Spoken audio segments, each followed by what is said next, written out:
Hello class, we have another debugging exercise that we're going to take a look at. So we've opened it up. Let's go ahead and double click on form1.cs. That brings open our form and we're going to try to run it, see if anything happens. Okay, build errors did not work.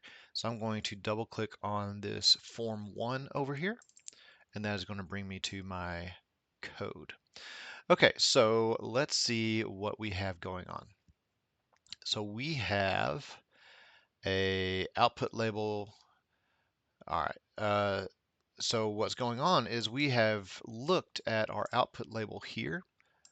Um, choose a button, say hello.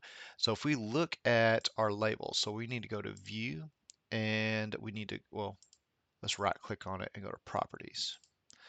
This way we can see what's going on. So we have label one, we have an output label somewhere. I don't know where it's at. But what we can do is we can find out where this output label is. So we're going to click the drop down box. We're going to look at output label. And it's just kind of sitting here. It's blank, kind of sitting right here. But output label is just the name of the label. Just like enter your name is label 2 and this is label 1. This is your instructions. But in our code, what we have to do is we have to change the text of that label. So we're pointing out the label, but we're not pointing out what needs to be assigned the value of goodbye. So what we need to do is we need to do a dot text, and that will take care of this issue. We're going to do that down here as well, dot text with a capital T, and that will do that.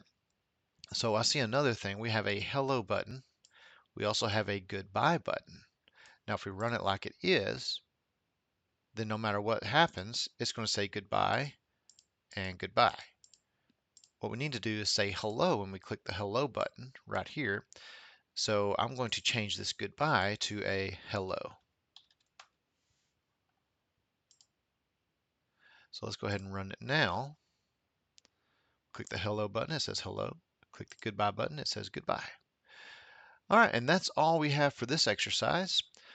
We don't really have to change this. They put this in here kind of as a hint, this dot text. Actually, is there a dot text? Oh, enter your name. Huh. Let's do IT guy.